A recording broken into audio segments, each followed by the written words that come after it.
What's up everyone, and welcome to another Minecraft Bedrock farm tutorial. In this episode, we're going to be looking at how to build a mob farm at your base. Most mob farm tutorials out there will have you build it way up in the sky or over an ocean. This does improve the rates, but it's not completely necessary. The way that mob spawning works, the less blocks that are in an area, the higher the rates of a farm, and building up in the sky prevents you having to find and light up hidden caves underneath the ground. But really, as long as you take the time to light up your area and make sure that the farm is built within spawning distance of where you're going to be, then it will work just fine.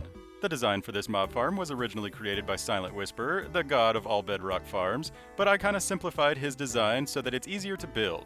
But if you're not looking for simple and you want the super ultra max rates version, I will link his video in the description below, just in case you haven't seen him already. You should definitely subscribe to his channel. So on the default simulation distance of 4, mobs will spawn in a sphere around the player between 24 and 44 blocks away. This means that if you count out 24 blocks from where you like to be and build a spawning chamber there, mobs will be spawning in it anytime that you're hanging out at your base, organizing inventory, or whatever else you like to do. Just make sure to light up your area at least within 44 blocks of where you're going to be hanging out, especially if you're the type to leave little dark holes all over the place. Always be sure to place a torch inside of the hole before you close it up. This will prevent mobs from spawning in there, messing up your beds, making noise, and messing up your spawns. The more of your area that you will light up, the better the rates will be, because you won't have mobs wandering about. But also, if you're living next to an ocean or a river, drowned are going to be an issue. Drowned are going to spawn, they're really hard to spawn proof against, and they're going to mess up the rates of your mob farm. One last thing to consider before we jump into it is what type of killing mechanism you want to use for your farms. There's basically 3 different ways to do this, each that have their own pros and cons. The first is a manual killing chamber, so that you or any other player can come up with a looting sword and kill the mobs by hand. This is definitely not AFK. Using hay bales reduces fall damage so that the mobs don't die and pile up at the bottom. Adversely, you can build a fall chamber where mobs automatically die from fall damage. You won't get the looting effect, but it's nice and passive. And it doesn't matter whether mobs have armor or not, they all die from falling 24 blocks. And finally, we have the Bedrock-only Trident Killer. Whoever is using the farm will need to switch out the Trident to get the looting effect, so it's not very multiplayer friendly. It's also more designed for AFKing at a specific point, because if you leave the area, the Trident Killer will stop working, or the Trident could fall through and break the minecart. And no matter which killing area you use, the player needs to be within 24 to 44 blocks of both the killing area and the spawning chamber. For dedicated farms like up in the sky, I would recommend the Trident Killer. But for a mob farm that's at your base, I would recommend the fall damage one. That way you don't have to actually AFK, it'll just activate as you come and go without you really having to do anything at all. I'll talk more about how to build the Trident Killer at the end of the video, but for now, let's jump into the build tutorial. So from wherever you hang out the most, count out 24 blocks, and that's where we're going to start building this thing. We're going to start off by building a rectangle that is 20 by 14, but you can really build this at 1/4 of the size, at half the size. It really doesn't matter what size you make it, and it really doesn't matter where you make it as long as it's 24 blocks away from where you like to hang out. A lot of times, I'll put it inside of a mountain that's next to my house. Of course, going bigger will give you extra rates. You can also stack these on top of each other, but we'll talk more about that after we're done. So once you have your 20 by 14 rectangle, go up by 1 more block, then build a 5 wide floor on each side with a 2 wide gap in the middle. The middle canal is where mobs are going to be pushed into, and then the middle 4 blocks are going to be where your fall chamber is. So once you get this done, place scaffolding on the 5 wide floors like you see here. Mobs can actually spawn inside scaffolding, which means that they will instantly start getting pushed the second they spawn in.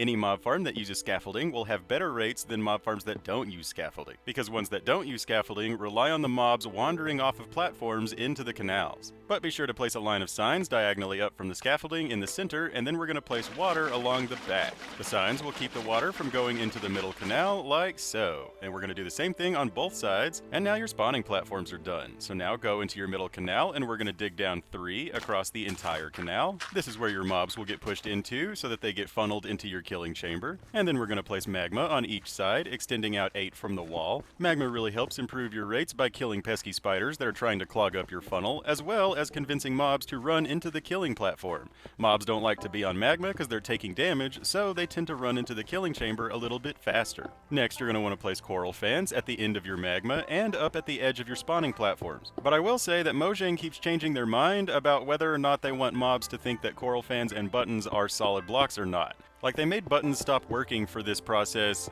and so we only had coral fans, but then they turned back on buttons and turned off coral fans, and then now, I don't even know. Like, Mojang keeps flip-flopping and changing their mind, so it's really hard to say, especially at the time that you're watching this video, what mobs will think is a solid block or not. The main problem with trapdoors is that they provide that little edge that mobs can stand on, and then just stand there and think, so I would just use coral fans. It seems the most reliable, but, you know, if Mojang ever makes a decision, I will let you know in a pinned comment what blocks mobs actually think are solid. But then we're going to go to these middle 4 blocks and we're going to dig down 24 and make sure that your tube is solid all the way down. You wouldn't want mobs to get stuck on any holes or anything like that.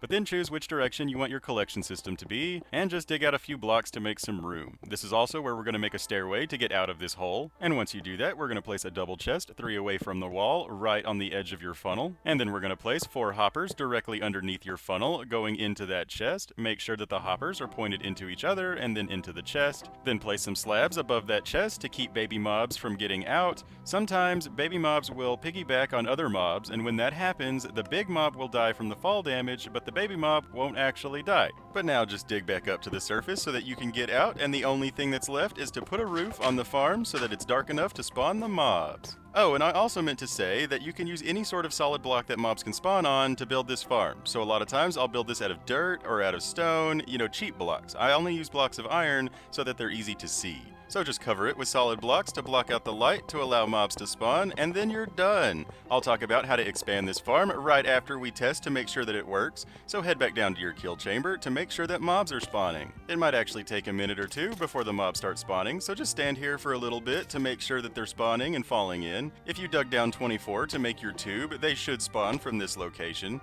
If they never start spawning though, it probably means that you have dark caves somewhere. Or if you do get spawns and then all of a sudden they stop, that definitely means that you have dark caves somewhere. And if you're having trouble locating these caves, you can always use an X-ray glitch to look around. Or you can start a new world with the same seed and then enter spectator mode around your base to look and see where the caves are. Remember the coordinates and then go back to your original world and light them up. Basically, as long as you place torches to light up an area 88 blocks in every direction from your spawn chamber, this will passively work as you wander around your base. And that's why I really like this style of mob farm. You know, it may not get the looting effect, but anytime that you're organizing chests or doing anything at your base, it's working. It's spawning gunpowder, it's spawning bones, and if you ever want to increase the rates, you can just build more platforms going up. Super easy, just pop a hole in the roof in the middle and then build more scaffolding, more water. Just be sure to rebuild the roof when you're done. But really quick, before we wrap up the video, I'll show you how to build a Trident Killer and talk a little bit about building it up in the sky or over an ocean. So you want to start building about 50 blocks above the ground or above the surface of the water,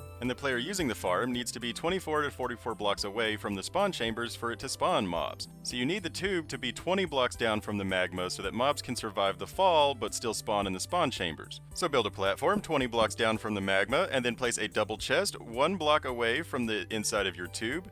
Place a hopper going into that chest and then a rail on top of that hopper. Then place solid blocks to each side of that rail and place a minecart on it. Now you want that rail to be facing that direction. If it is facing this way when you place it, you just need to redirect the rail so it goes off to the side like this. Then break out the rail that you used to redirect, replace the solid blocks, place the minecart on it like so. Now this minecart is stuck here, and items get moved by Trident Killers. So the minecart doesn't need to move, it doesn't need any sort of fancy stuff. The Trident Killer will move the items around, and the minecart will pick it up. Now if your tube is more than 20 blocks, you can use hay bales to further reduce the fall damage. We're just going to go ahead and place solid blocks over the minecart with hopper though, just for simplicity's sake. Basically your killing tube just needs to be short enough so that mobs don't die from fall damage, but then close enough to where your player is within 24 blocks of the spawning chamber. So then expand this platform by 1 more block so that it's 4 by 4, break out some room to work with really quick, and now we're going to build the Trident Killer. So place a piston here, and then a piston here, a piston here, and a 4th piston here. Like so. Now fill in all the gaps with solid blocks in between the pistons. This helps keep mobs from glitching through the Trident Killer. I've seen other designs that do this slightly different, but having the solid blocks in between the pistons really helps keep mobs from glitching out. But then place droppers in all 4 corners and then solid blocks over each piston. This design is slightly harder to take the Trident out, but it's just more reliable. Mobs glitch out a little bit less with this design. So now place observers facing each of the droppers so that the back of the observer is going into the solid blocks, like so. And now it's basically done. All that's left is to place a lever onto one of the droppers so that you can turn it on and off, flick the lever once, and then flick the lever again, and it should just start going forever and ever and ever, like so. So anytime the lever is turned on, the Trident Killer will be turned off, and whenever the lever is off, the Trident Killer will be on. Throw in your Trident somewhere in the middle like so, turn it on just to make sure it's pushing the Trident around, and you're good to go. Just be sure to turn the Trident Killer off before you leave the area, or bad things can happen. The Trident can despawn or break the minecart with Hopper, but you can hold a looting sword and get the looting effect with this killer. And that's all we got for this video. Thank you so much for watching. I really hope you enjoyed it. If you did, don't forget to leave a thumbs up and leave a comment whether you did or didn't like this video. I'll take any sort of criticism that you have to offer. I'm always trying to get better at making videos, so any negative comments that you have to say might really help me out. And to all of my subscribers, thank you so much. I really appreciate you all. It's because of you that I can keep making videos, so thanks a bunch. And even if you're not subscribed, I really appreciate you watching. Again, I hope you enjoyed the video. Consider subscribing for more redstone tutorials, farms, redstone mini games, and more. Check the video description for some links. I just got done making an automated sniffer farm and a bunch of tips and tricks videos. But until next time, I've been your host, OmLedu, hopefully teaching you a Minecraft trick or two. And reminding you, as always, don't forget to have fun. Bye-bye.